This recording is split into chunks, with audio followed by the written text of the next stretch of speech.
The French philosopher Michel Foucault was deeply interested in the way we internalize social power, make it part of us.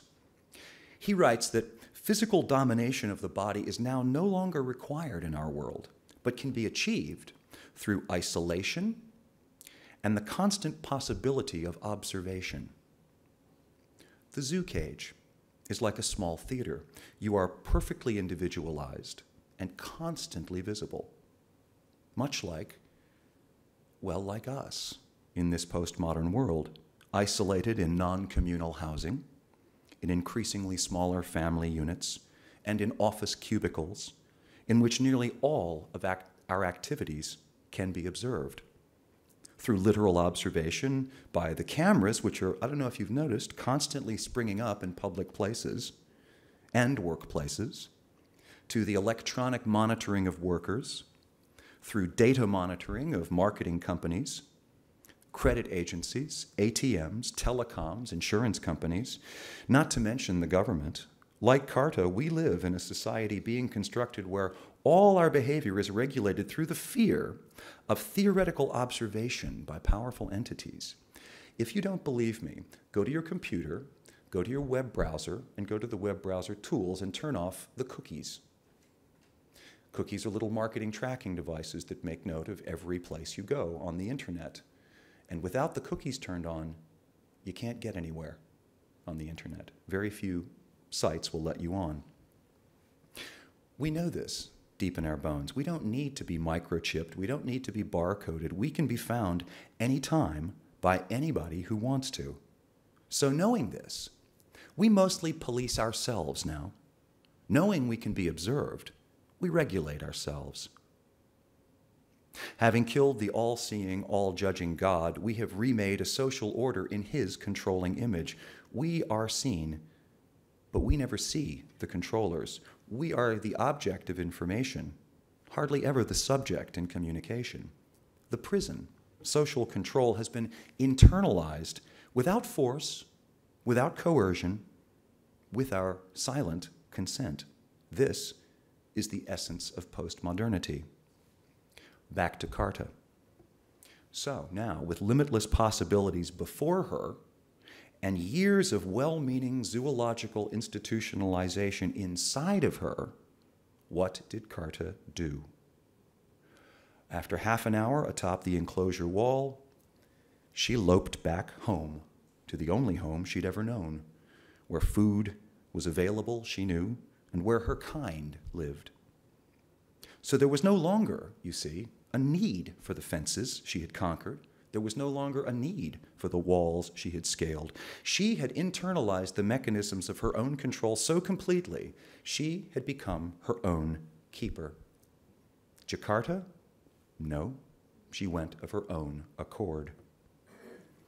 So here, I think, is the second reason why this story resonated so deeply with so many people all over the world, in her aspirations and in her accommodation.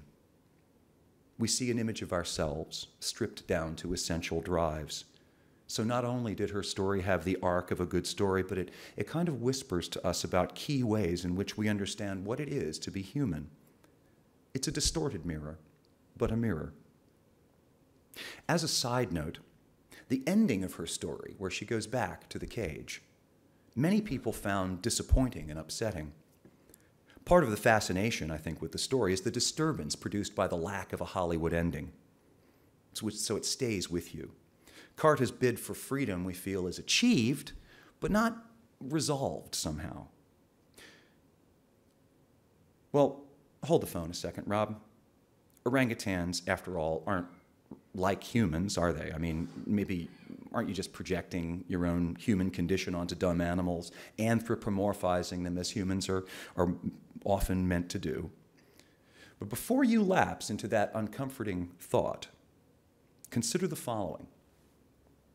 Spain's parliament, composed, no doubt, of thoughtful, sober, professional people, has recently voiced support for the rights of great apes to life and freedom.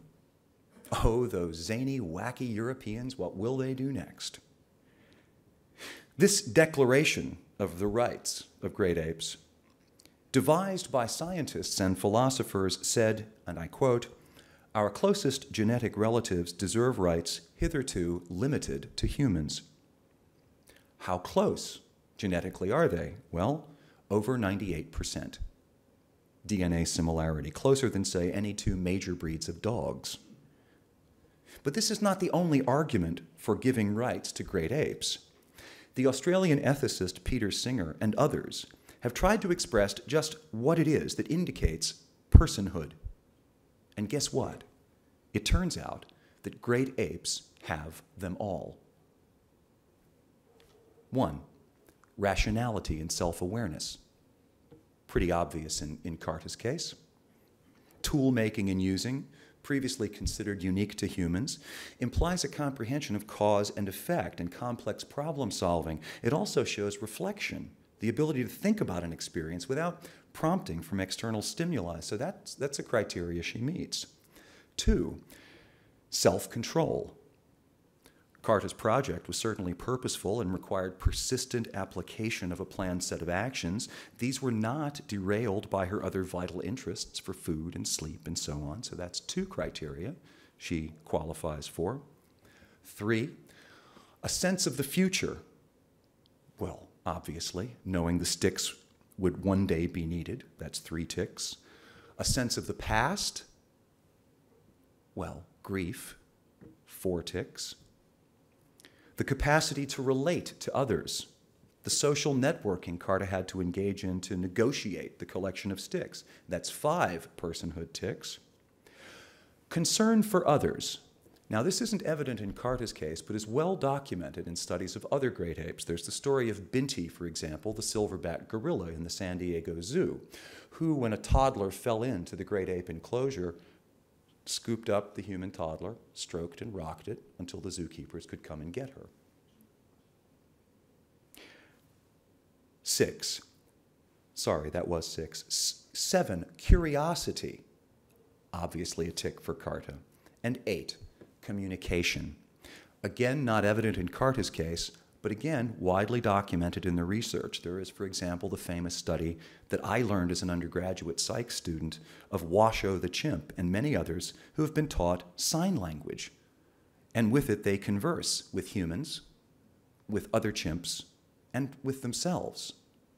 They make, tell, and laugh at jokes in sign language. 8 criteria for personhood, out of which Karta's case evidences 6. In fact, now that I think about these criteria for personhood, I know some humans that fail to meet many of them. So again, what's human? What's ape? The difference between us is not really a difference of kind, but of degree of development. Research shows that all great apes, like human persons, have these capacities, and Karta certainly exhibited 6 out of 8 in this one event, passing in the space of a few days from toolmaker to postmodern object, through the stages of Enlightenment optimism and the modern confrontation with existential freedom, and deciding in the end, as we all more or less do, to accept our cell, furnish it as comfortably as we can, and get through our days. But how she managed to escape, while interesting, is not nearly so revealing of human-ape similarity as why she did it. Zoologists were forthright in saying that she was depressed and grieving at the loss of her longtime mate, Pusung. They tell us all great apes grieve. And if they grieve, then something not unlike love must have been happening, for there can be no sense of sundering if there was not once a sense of union. We don't have to imagine very hard, do we, what it must be like to have a beloved longtime partner simply vanish. To feel that in her pain, however ape-like, she must once have been happy in her life with her partner. Zoos, of course, are wonderful. They provide the best environment possible, of course, but it cannot really be known if zoos make apes happy. In fact, as another similarity, we don't even really understand our own happiness. how to make ourselves happy perfectly. And grief in human beings is poorly understood too. After all, people do strange things out of grief. And so if they are like us in intelligence, albeit to a lesser degree, maybe they're absolutely like us in their capacity to suffer.